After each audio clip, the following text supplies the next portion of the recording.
Good morning friends, स्वागत है आप सबका आपके अपने यूट्यूब चैनल एजुगा पे। आज हम इंडियन हिस्ट्री में मगध एम्पायर के बारे में पढ़ेंगे। मगध एम्पायर कैसे ये एक महाजनपद था, 16 में से एक महाजनपद मगध था और उसने कैसे छोटे छोटे महाजनपदों को कब्जा के एक बड़ा एम्पायर इस्टेब्लिश किया, जिसके कारण सिर्फ चार महाजनपद रह गए थे। फिर उन चारों में से की लड़ाई में कैसे मगध विजयी हुआ। इस दौरान किस किस राज्य कौन कौन राज्य आए थे, कौन सी डायनेस्टी आई थी जिन्होंने मगध के राइज में अपना योगदान दिया। हम इन डायनेस्टीज के पढ़ते पढ़ते अपनी सबसे मेन इंपॉर्टेंट डायनेस्टी यानी मौर्यन डायनेस्टी के बारे में भी बड़ी डिटेल में पढ़ेंगे। मौर्यन डायनेस्टी जो ना कि सिर्फ मगध के लिए बल्कि पूरे इंडिया के लिए एक बहुत ही इंपॉर्टेंट डायनेस्टी थी। इसमें बहुत सारे इंपॉर्टेंट रूलर्स आए थे। हम समझेंगे कि ये किसने स्टार्ट करी थी मौर्यन डायनेस्टी, इसके कौन से रूलर्स थे, और फिर हम अपने अशोका द ग्रेट के बारे में समझेंगे। अशोका द ग्रेट, उनकी कौन सी बैटल्स थी, उनका कौन सा रिलीजन था, उनकी क्या टीचिंग्स थी और उनकी क्या एडमिनिस्ट्रेशन पॉलिसीज थी। इसलिए मगध एम्पायर को समझने के लिए इस वीडियो को ध्यान से आखिरी तक देखें। हमने पिछली वीडियोस में समझा था इंडियन हिस्ट्री को कि इंडियन हिस्ट्री स्टार्ट होती है 2500 बीसी से। 2500 बीसी जब इंडस वैली सिविलाइजेशन के बड़े बड़े शहर आए थे, जैसे हड़प्पा, मोहनजोदारो। फिर उसके बाद वैदिक एज स्टार्ट हो जाती है 1500 बीसी में। 1500 बीसी में अर्ली वैदिक एज स्टार्ट होती है। फिर 1000 बीसी आता है लेटर वैदिक एज के लिए, और 600 में जब न्यू रिलीजन्स फॉर्म हो जाते हैं तो हमारी वैदिक एज एंड हो जाती है। 1000 से 600 में हमारी लेटर वैदिक एज भी खत्म हो जाती है, जब बुद्धिज्म और जैनिज्म रिलीजन आते हैं, जो हमने पिछली वीडियो में डिस्कस किया था। अगर आपने वो वीडियो नहीं देखी हो तो डिस्क्रिप्शन में आपको लिंक मिल जाएगा, उस वीडियो में जाके उसको जरूर देखें। अब हम समझेंगे कि 600 बीसी के दौरान क्या पॉलिटिकली क्या चल रहा था इंडिया में। उस दौरान कौन से एम्पायर्स थे। तो उस दौरान 16 महाजनपद हुआ करते थे। 16 महाजनपद।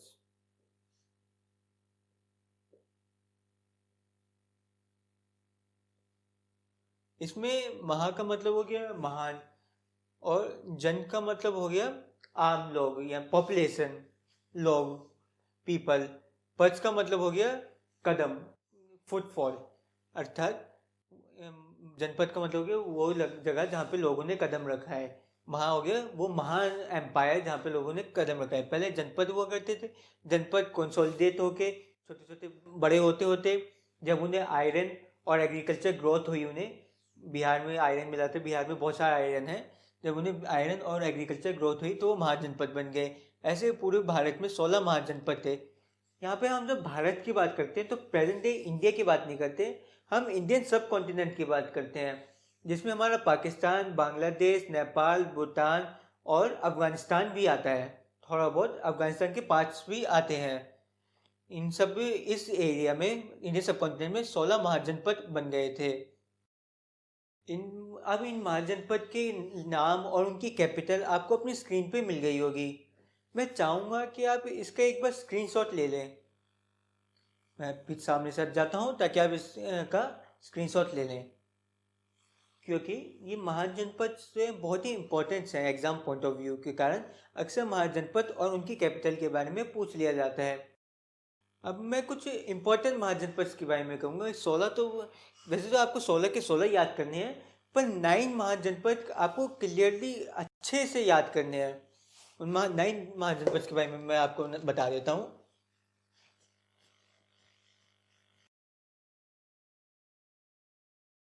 इनमें से सबसे पहले हम उन 4 की बात करेंगे जिन्होंने आखिरी में इन 16 को कब्जा लिया था। पहले 16 थे, फिर 16 थे, 16 लड़ लड़ के 4 बने, 4 लड़ने के बाद एक रह गया मगध।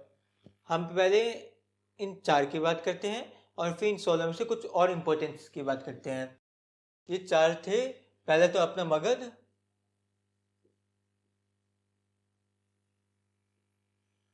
पहला मगध, दूसरा अवंती,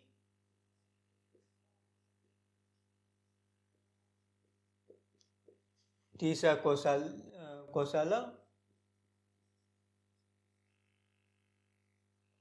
चौथा वैशाली, वैशाली नहीं सॉरी, वत्स्य।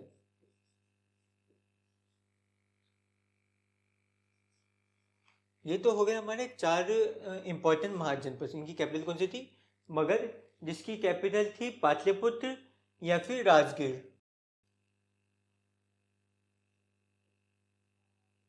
राजगीर आपको हमारी पुरानी वीडियो से याद आ रहा होगा, राजगीर वही जगह है जहाँ पे पहली बुद्धिस्ट काउंसिल हुई थी। राजगीर या फिर, और दूसरी इनकी कैपिटल थी पाटलिपुत्र। पहले थी इनकी राजगीर थी, पर जब मौर्यन एम्पायर आया उन्होंने अपनी पाटलिपुत्र में कैपिटल स्टेब्लिश कर ली थी। उन्होंने पाटलिपुत्र को अपनी कैपिटल बनाई थी। फिर हमारा आ जाता है अवंती। अवंती की कैपिटल थी उज्जैनी।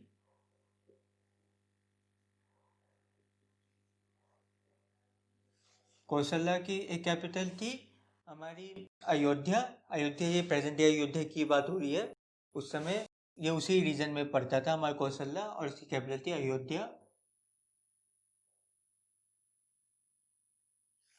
वत्स की कैपिटल थी हमारी कौसंबी।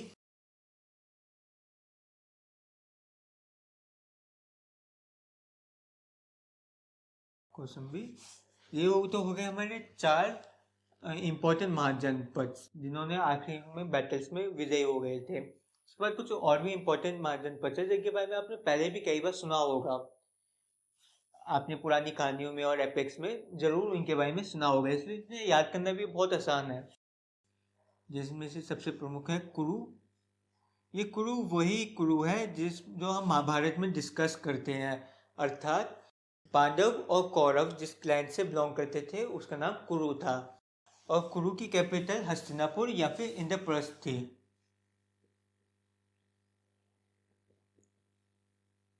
कुरु की कैपिटल हस्तिनापुर या फिर इंद्रप्रस्थ थी। फिर आता है हमारा मत्स्य। मत्स्य के बाद पांचाल, गांधार,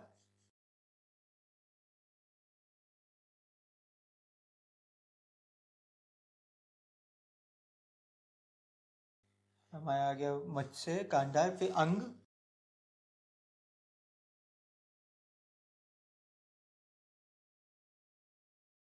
ये हो गए हमारे कुछ 9 इंपॉर्टेंट महाजनपद। इनमें से मत्स्य की कैपिटल थी हमारी विराटनगर।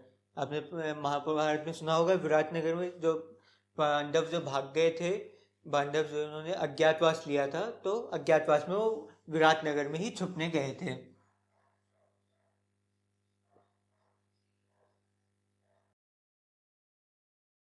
पांचाल, जो पांचाली थी, पांचाली जो पांचाल की ही प्रिंसेस थी, द्रौपदी या पांचाली, वो पांचाल की प्रिंसेस थी।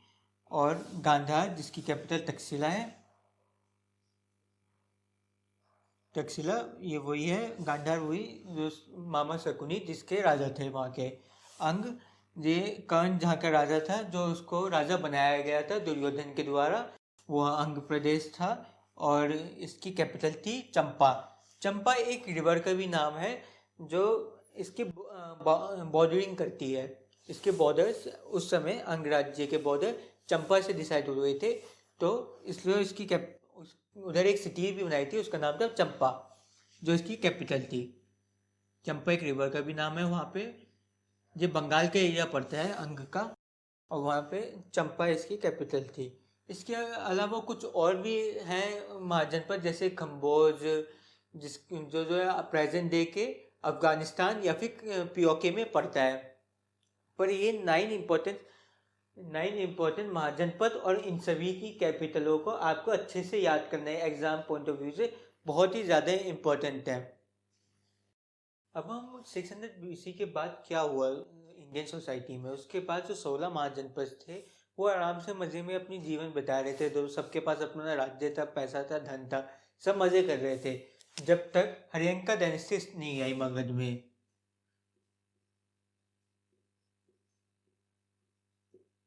हरियंका डायनेस्टी जिसका इम्पोर्टेंट रूल है बिम्बिसार।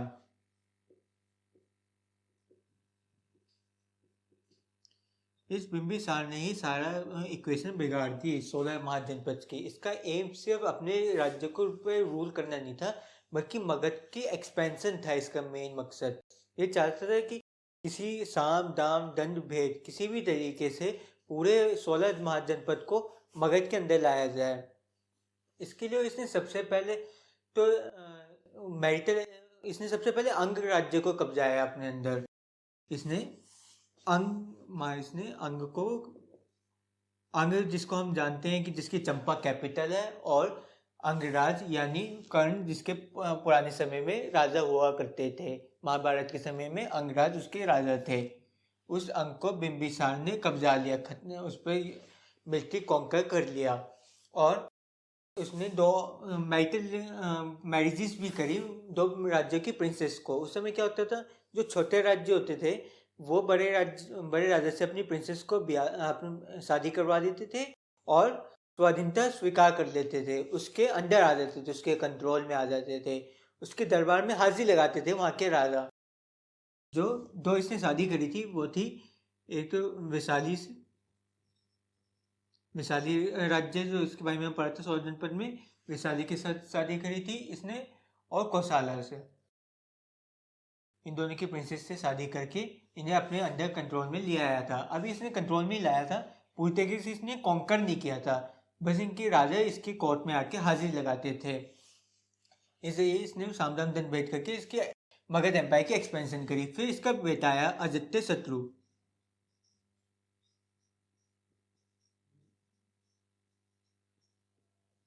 ये अपने पिता से भी ज़्यादा क्रूर था। इसने आते साथ ही सबसे पहले तो अपने पिता की हत्या करी और खुद राजा बन गया था अपने मगध का।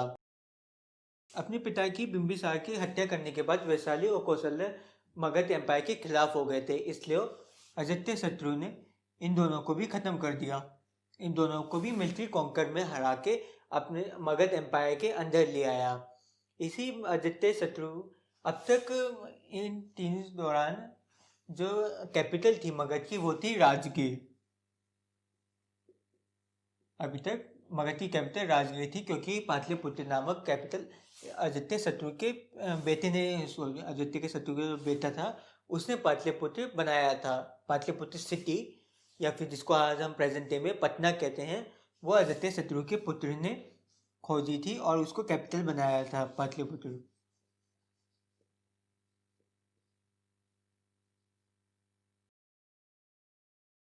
इससे पहले इसकी कैपिटल थी। फिर हम देखते हैं पाटलिपुत्र कैसे पूरे ना कि मगध बल्कि पूरे इंडिया के पॉलिटिक्स में कितनी ज़्यादा अहमियत करता है।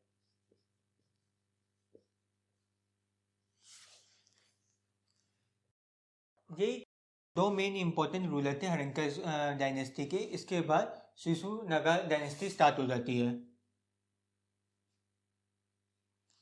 इसके बाद हमारी शिशुनागा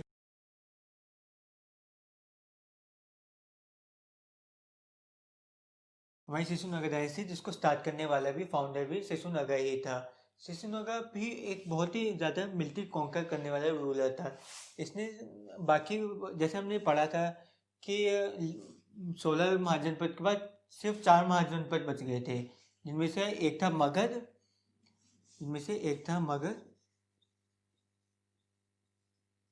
एक कोसाला, एक अवंती और एक वत्स। तो पढ़ा ना, ये 4 महाजनपद बच गए थे। इनमें से अपनी कौशाला को तो इसने कब्जा लिया था आदित्य शत्रु ने। मगध तो था ही इसका पहले से, शिशुनागा का हो गया था मगध। इसने अवंती को पूरी तरीके से डिस्ट्रॉय कर दिया, ना कि इसको सिर्फ कॉन्कर किया शिशुनागा ने, बल्कि अवंती को डिस्ट्रॉय कर दिया उस सिटी को। इसकी ये सबसे बड़ी उपलब्धि मानी जाती है शिशुनागा की। और वत्से को भी इसने कॉन्कर कर दिया था। शिशुनागा ने ही इसे कॉन्कर किया था और अवंती को पूरी तरीके से डिस्ट्रॉय कर दिया था।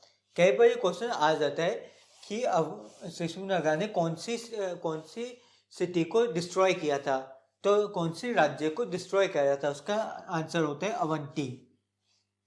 शिशुनागा ने अवंती को डिस्ट्रॉय किया था। शिशुनागा का एक पुत्र था जिसका नाम था काल अशोका।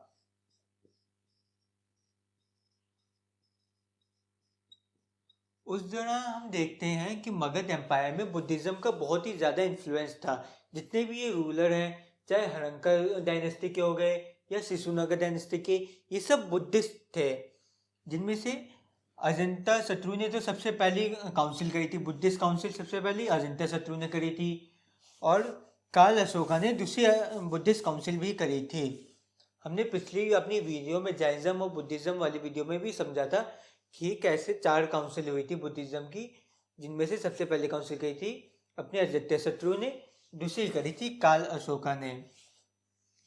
काल अशोका इसलिए की सबसे बड़ी उपलब्धि ये दूसरी काउंसिल ही मानी जाती है। अच्छा, समझने की बात है, कई जगह एग्जाम में राजगीर को गिरिराज के नाम से भी पूछ लिया जाता है।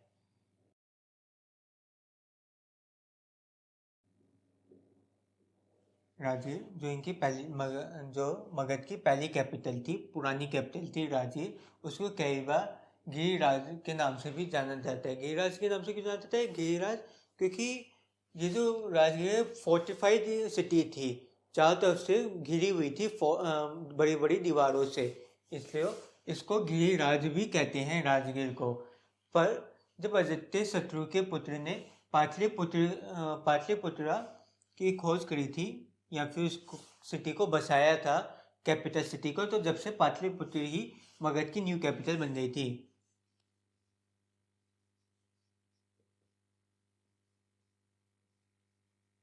जब से पाटलिपुत्र ही नई कैपिटल बन गई थी मगध की, जो कि काल अशोका की भी कैपिटल पाटलिपुत्र ही थी। अच्छा, अब काल अशोका के बाद शिशुनगर डायनेस्टी का क्या हुआ, हम ये समझेंगे। काल अशोका के कई सारे पुत्र थे, पर उनमें से एक दासी पुत्र भी था। एक पुत्र तो उसका क्षत्रिय क्लैन से बिलोंग नहीं करता था, एक दासी पुत्र था। उसका नाम था महापद्मानंदा। मैं इसको मिटा देते हैं सबको, और हम नंदा डायनेस्टी पे आने वाले हैं।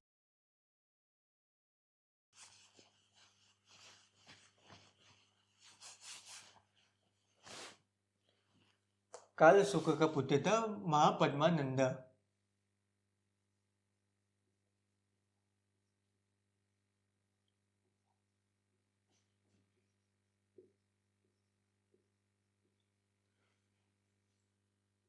ऐसे कई सारे हिस्टोरियंस में ये कंफ्यूजन है, ऐसे फिक्स नहीं है कि ये महापद्मानंदा दासी पुत्र काल अशोका का ही था, या फिर ये किसी और दासी का पुत्र, या फिर ये नॉर्मल ही बस एक शूद्र क्लास से बिलोंग करने वाला आदमी था। कुछ जगह लिखा है कि ये काल अशोका का ही दासी पुत्र था, कुछ जगह इसके बारे में ऐसा जिक्र नहीं करा गया है।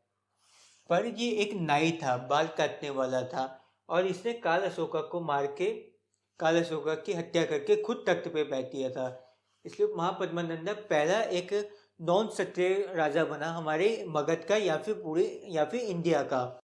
कई बार ये एग्जाम में बहुत ज़्यादा क्वेश्चन आते हैं कि इंडिया का या फिर मगध का पहला नॉन क्षत्रिय राजा कौन था। वो था हमारा महापद्मानंदा, जो एक नाई था, जिसने काल अशोका शिशुनगर डायनेस्टी के आखिरी रूलर की हत्या करके मगध का एम्परर बन गया, और इसने स्टार्ट करी अपनी नंदा डायनेस्टी। इसका महापद्मानंदा का एक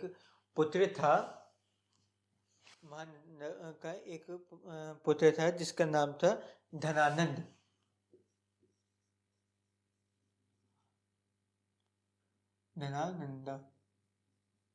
धनानंदा के दौरान ही फॉरेन इन्वेजन, काफ़ी सारे इन्वेजन हुए थे इंडिया में।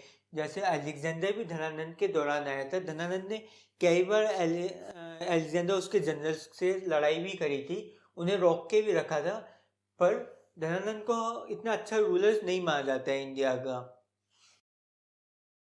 धनानंद ने कई बार अलेक्जेंडर से लड़ाई करी थी। अलेक्जेंडर जो कि मैसिडोनिया का राजा था। अलेक्जेंडर जो मैसिडोनिया का राजा था और 326 बीसी में आया था इंडिया में। जब ये इंडिया में आया था तो ये north east region north western region से आया था, यानी प्रेजेंट डे के कश्मीर, अफगानिस्तान, इस एरिया से ये होता हुआ इंडिया आया था। यहाँ पे सबसे पहले इसका सामना हुआ था पोरस से। ये पोरस नाम के हमारे राजा हैं, उसके साथ इनका सामना हुआ था। पोरस और अलेक्जेंडर की लड़ाई बहुत ही ज़्यादा फेमस लड़ाई है। ये लड़ाई कही गई थी हैदर पास एरिया रीजन है, इसे बैटल ऑफ हैदर पास भी कहते हैं। बैटल ऑफ हाइडेप्सिस भी कहते हैं, जो कि 326 बीसी में लड़ी गई थी पोरस और अलेक्जेंडर के बीच में। इस बैटल में अलेक्जेंडर ने पोरस को हरा दिया था, पर पोरस जिसके पास काफ़ी सारे एलिफेंट्स और बहुत बड़ी आर्मी थी, उस आर्मी को देख के अलेक्जेंडर की आर्मी डर गई थी। अलेक्जेंडर ने पोरस को हरा तो दिया, पर उसकी आर्मी इतनी ज़्यादा डर गई कि उन्होंने आगे लड़ने से मना कर दिया। उन्होंने मना कर दिया कि हम आगे इंडिया में कैप्चर नहीं करेंगे, आगे इंडिया में अपना कॉन्कर नहीं करेंगे। यही कारण था अलेक्जेंडर को पोरस को हराने के बाद भी वापस जाना पड़ा। अलेक्जेंडर ने पोरस को उसका राज्य वापस दे दिया हराने के बाद भी, और खुद वापस अपने मैसिडोनिया चला गया।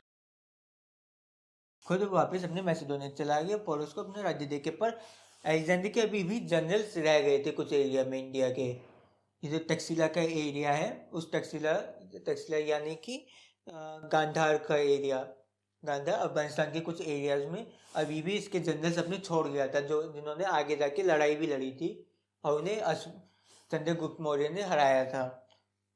अच्छा, जो पहले इन्वेडर था इंडिया का, वो फॉरेन इन्वेडर, वो अलेक्जेंडर नहीं था। साइरस को बोलते हैं हम first foreign invader of India. इस साइरस भी नंदा डायनेस्टी के दौरान ही आया था, और ये first foreign invader of India भी बोलते हैं इसको।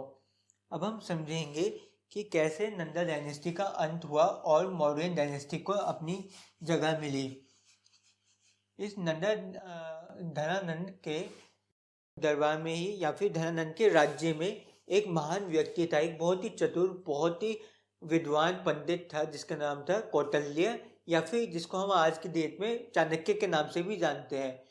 कौटिल्य और चाणक्य दोनों एक ही व्यक्ति के दो नाम हैं।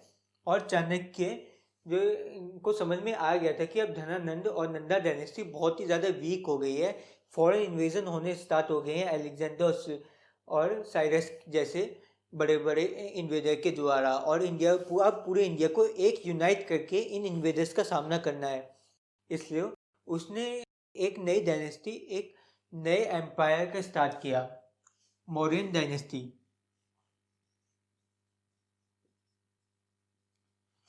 हमारे चाणक्य जो है, कभी भी वो राजा बनने की आशा नहीं रखते थे, वो तो किंग मेकर थे। उन्होंने एक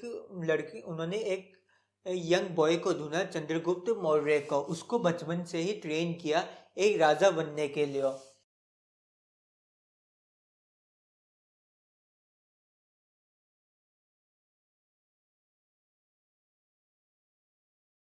चंद्रगुप्त मौर्य को उन्होंने बचपन से ही ट्रेन किया एक राजा बनने के लिए, जिन्होंने आगे जाके मौर्यन एम्पायर की नींव रखी थी। ये चंद्रगुप्त बाकी सभी अब तक आए मगध के रूलर से अलग थे, क्योंकि ये जैनिज्म में बिलीव करते थे। हमने देखा कि अब तो जितने भी रूलर थे वो सब बुद्धिज्म में बिलीव करते थे, पर ये चंद्रगुप्त पहले रूलर थे जो जैनिज्म में बिलीव करते थे। और चंद्रगुप्त की माता का नाम मूरा था। मूरा एक दासी थी धनानंद के दरबार में। धनानंद के दरबार में मूरा एक दासी थी, जिसके पुत्र को चाणक्य ने ढूंढ के चंद्रगुप्त मौर्य डायनेस्टी का पहला एम्परर बनाया। अच्छा, कई किताबों में अलग बातें भी लिखी गई हैं, पर हम जो मेन हमारी इंडियन हिस्ट्री की किताब में जो बातें लिखी हैं, हम उसकी बात कर रहे हैं, जो इंडियन हिस्ट्री में माना जाता है। जैसे हम जानते हैं इंडियन हिस्ट्री अंग्रेज़ों ने लिखी, एक फिक्स हिस्ट्री है इंडिया की। उसमें ये लिखा है कि मूरा चंद्रगुप्त मौर्य की माँ थी, जो धनानंद के दरबार में एक दासी थी। चंद्रगुप्त मौर्य जैनिज्म में बिलीव करते थे, और इतना ज़्यादा बिलीव करते थे कि अब जब बूढ़े हुए चंद्रगुप्ता, तो उन्होंने अपना सारा राजपाट अपने पुत्र बिंदुसार को देके संन्यास ले लिया और कर्नाटका चले गए थे जैनिज्म को फॉलो करते हुए। ये जो उनके गुरु थे, जैनिज्म के गुरु थे, वो थे भद्रभाऊ।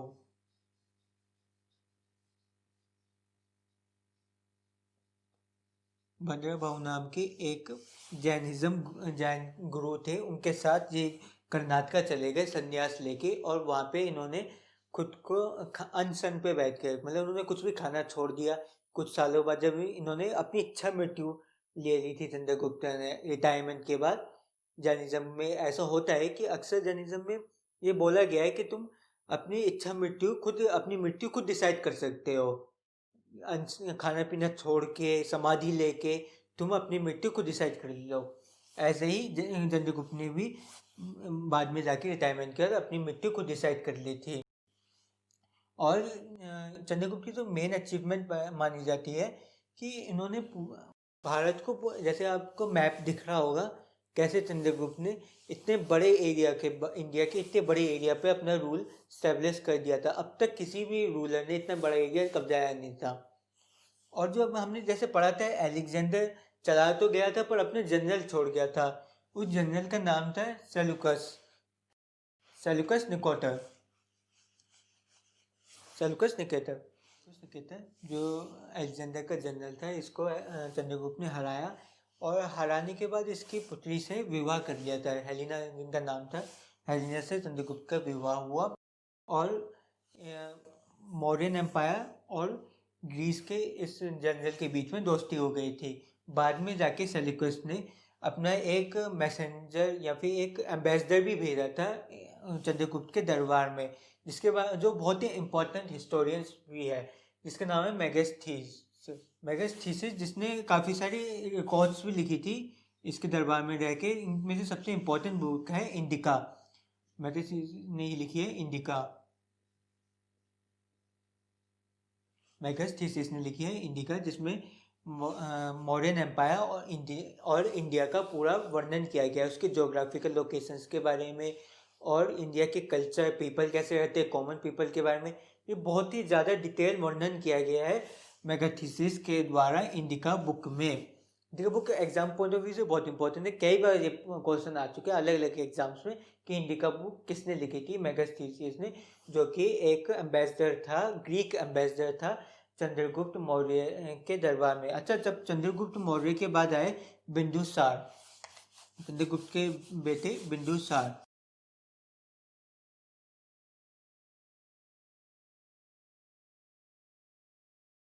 बिंदुसार के दो बेटे थे, एक का नाम था सुमन और दूसरे का नाम था अशोका।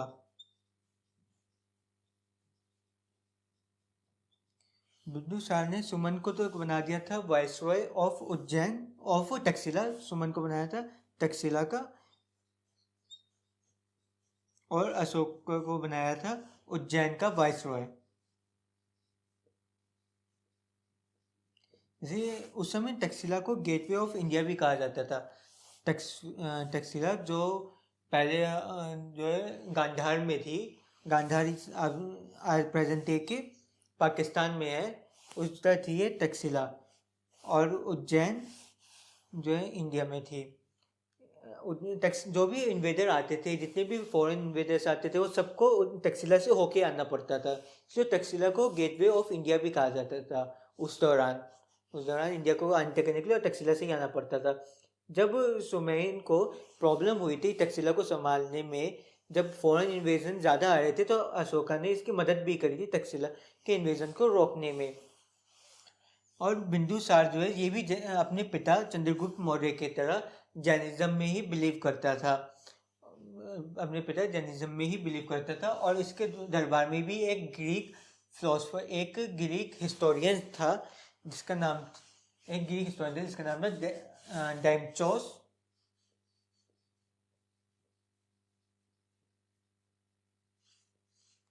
उसने बिंदुसार का बहुत ही ज़्यादा डिटेल में वर्णन किया है। बिंदुसार उसकी पॉलिसीज़ का बहुत ही ज़्यादा डिटेल में वर्णन किया है। और अब हम पढ़ेंगे बिंदुसार के बाद थ्रोन पहुंच गया था अशोका के हाथ में, अशोका के बारे में। अशोका जिनको हम अशोका द ग्रेट भी कहते हैं, क्योंकि ये पहले रूलर थे इंडिया के जिन्होंने इतने बड़े एरिया में रूल किया था। जैसे हम जानते हैं चंद्रगुप्त ने भी काफ़ी बड़े एरिया में रूल किया था, पर उन्होंने कलिंग को छोड़ दिया था। कलिंग जो प्रेजेंट डे के उड़ीसा में है, अशोका ने कलिंग को भी कब्जाया और बाकी पूरे इंडिया का एडमिनिस्ट्रेशन सिस्टम भी स्ट्रॉन्ग कर दिया था। पहले अपने रूल के 8 ईयर्स में अशोका बहुत ही क्रुएल्टी और डिसिप्लिन के साथ रूल किया था अशोका ने, पर बाद में उनका हृदय परिवर्तन हो गया था कलिंग के वॉर के बाद। अच्छा, अब हम समझेंगे उनका बाद में हृदय परिवर्तन। अशोका को एक और नाम से बोलते हैं, दिव्य नाम प्रिय।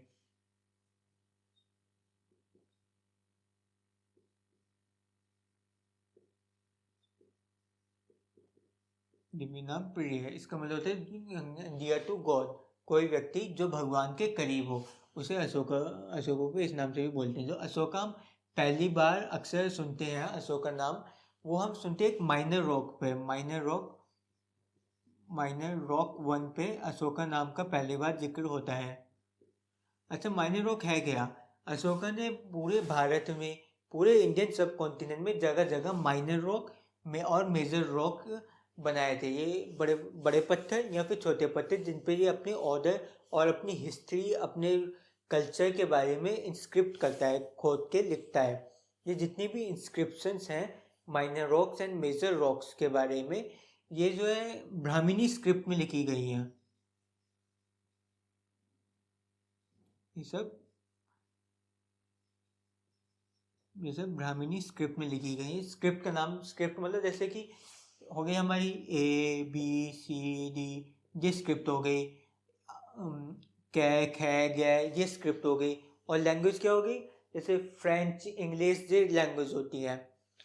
तो ये ब्राह्मणी स्क्रिप्ट में लिखा है, पर प्राकृत लैंग्वेज में। जैसे कि हम जानते हैं उस समय प्राकृत लैंग्वेज जो है बहुत ही ज़्यादा प्रचलित थी। जितने भी ये हमारे उस समय जो टेक्स्ट हुआ करते थे वो सब प्राकृत लैंग्वेज में लिखे जाते थे। ब्राह्मणी स्क्रिप्ट हो गई और प्राकृत लैंग्वेज में इसने माइनर और मेजर रॉक्स में लिखा है। माइनर रॉक 1 में इसका पहली बार डिस्क्रिप्शन आया अशोका नाम का। और एक मेजर जो है, मेजर रॉक 13 है, ये सबसे इम्पोर्टेंट है। अक्सर एग्जाम में पूछा जाता है मेजर रॉक 13 के बारे में। इस मेजर रॉक 13 में इस अशोका ने अपने कलिंग वॉर के बारे में लिखा है। कैसे कलिंग वॉर ने उसको चेंज कर दिया, कैसे कलिंग वॉर को कलिंग वॉर ने अशोका को चेंज कर दिया, उसका हृदय परिवर्तन कर दिया। और अशोका, पहले हमने देखा था कि चंद्रगुप्ता और बिंदुसार ये जैनिज्म में बिलीव करते थे, पर अशोका ने फिर से बुद्धिज्म को अपनाया और बहुत ही ज़्यादा उसको विस्तार भी किया। अलग अलग जगह पे अपने दूतों को भेज के बुद्धिज्म को एक्सपेंड किया। पर कभी भी अशोका ने किसी मिलिट्री का इस्तेमाल नहीं किया, किसी पे बुद्धिज्म को फोर्स नहीं किया। सिर्फ अपनी इंस्क्रिप्शंस में या फिर अपने राजदूतों के द्वारा बुद्धिज्म के प्रिंसिपल्स को बाकी लोगों को बताया। पर उसने इस तरीके से बताया कि लोगों ने बुद्धिज्म अपनाया। और इन्होंने जगह जगह स्तूपास भी बनाए थे, जिनमें से सबसे फेमस सांची स्तूपा है। सांची का स्तूपा, सांची स्तूपा जो सबसे फेमस स्तूपा है इंडिया का, वो अशोका के पीरियड में बना था अशोका के द्वारा। अशोक के जो दो बुद्धिस्ट गुरु थे वो थे, पहले टेसा, जिसके बारे में हमने पहले भी जिक्र किया है पिछली वीडियो में, कि टेसा के अंदर ही इन्होंने बुद्धिस्ट काउंसिल जो थी, तीसरी बुद्धिस्ट काउंसिल अशोका ने टेसा के हेड के अंदर ही करी थी। उस समय टेसा हेड थे और रूलर जो है अशोका थे, थर्ड बुद्धिस्ट काउंसिल।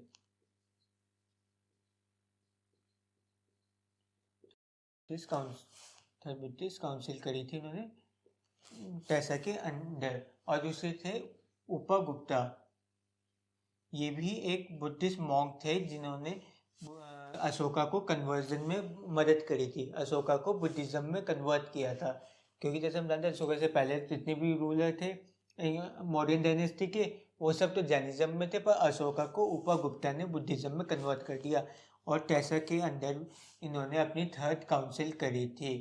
अब हमें अशोका की कुछ एडमिनिस्ट्रेशन, अच्छा हम एक और बात समझने की है, ये जो ब्राह्मणी स्क्रिप्ट लिखी गई है प्राकृत लैंग्वेज में, इसको जो डिकोड किसने करा था? ये ब्रिटिशर्स के टाइम्स में डिकोड करी गई थी जेम्स प्रिंसेप के द्वारा। ये भी अक्सर एग्जाम में पूछ लिया जाता है, ये सभी question exam point of view से बहुत ही इंपॉर्टेंट हैं। जेम्स प्रिंसेप ने डिकोड की थी ब्राह्मणी स्क्रिप्ट को, जो प्राकृत लैंग्वेज में लिखी है, और इसी स्क्रिप्ट में अशोका ने मेजर और माइनर ब्लॉक में इंस्क्रिप्शन करवाए हैं। अब हम समझेंगे उस समय के इनके आर्टिफैक्ट्स क्या, इनके जो है सोसाइटी के कल्चर क्या थे, इनके जो है आर्ट एंड कल्चर में क्या रोल था। जगह जगह हम देखते हैं आज इंडिया में जगह जगह केव्स खुदी हुई हैं बुद्धिज्म के लिए, जहाँ पे जो बुद्धिस्ट लोग होते हैं, हम जानते हैं कि तो बंजारे टाइप होते हैं, एक जगह जाते रहते हैं, चलते रहते हैं, बारिश के मौसम में कहीं शेल्टर ले लेते हैं गुफाओं में। तो वो गुफाएं किस तरह बनाई है, ये सब मौर्यन एम्पायर के दौरान बनी थी। मौर्यन एम्पायर ने जगह जगह गुफाएं खोद दी थी, पहाड़ों को खोद के गुफाएं बना दी थी बुद्धिस्ट और जैन मॉन्क्स के लिए, ताकि बुद्धिस्ट और जैन मॉन्क्स जब बारिश के मौसम में शेल्टर्स ले तो वो इन गुफाओं में ठहर सकें कुछ समय के लिए, कुछ महीनों के लिए, क्योंकि बारिश में ट्रैवल करना इतना आसान नहीं होता है।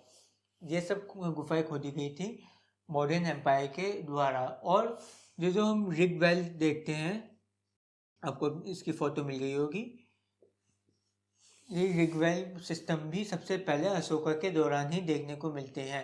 रिगवेल खोदना, ये सब अशोका का सिंबल क्या था, बाद में आगे जाके जैसे कि अशोका को इंडिया का सबसे पहला ग्रेट रूलर भी कहते हैं। वो इसलिए कहते हैं क्योंकि इंडिया ने जो अपने कॉन्स्टिट्यूशन में माना है, अशोका को पहला किंग माना है, उसका सिंबल ही हम आज अडॉप्ट करते हैं। 4 लॉयन का जो सिंबल है हमारा इंडिया का, इसमें 4 लॉयन होते हैं, और दिखने में तो ये 3 लॉयन दिखते हैं एक बार में, क्योंकि चौथा लॉयन उसके पीछे होता है, वो दूसरे एंगल से देखने को मिलेगा हमें अगर हम देखेंगे तो। और 4 नीचे नीचे एक चक्र होता है, और 4 एनिमल्स होते हैं। ये 4 एनिमल्स कौन से होते हैं? पहला हॉर्स, बुल, एलिफेंट और लॉयन।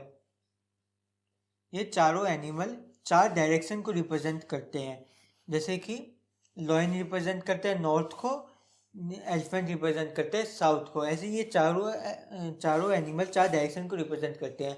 पर हमने नेशनल सिंबल में अपनी सिर्फ हॉर्स और बुल को लिया है, क्योंकि एक तरफ से देखने पे ये जो इनका अशोका का सिंबल है वो तो चारों तरफ से देखने पे दिखता है, 3D फिगर है वो, पर एनवलप तो जो हमारा हो सकता है इंडिया का, वो सिर्फ 2D फिगर हो सकता है, इसलिए उसमें सिर्फ हॉर्स और बुल को लिया है। तो ऊपर 4 लॉयन, बीच में ये चक्र, और नीचे 2 एनिमल्स। अच्छा, अब मैं उम्मीद करता हूँ आपको ये मगध एम्पायर का पूरा डिटेल समझ में आ गई होगी, कौन से रूलर आए थे, कैसे कैसे रूलर आए थे, और अशोक का और मौर्य डायनेस्टी के बारे में भी आपको अच्छे से समझ में आ गया होगा। अगर आपको आगे भी इंडियन हिस्ट्री से जुड़ी हमारी वीडियोस देखनी है तो नीचे दिए गए सब्सक्राइब बटन को क्लिक करें, बेल आइकन को क्लिक करें, और ये वीडियो पसंद आए तो लाइक शेयर कमेंट करना ना भूलें। Thank you.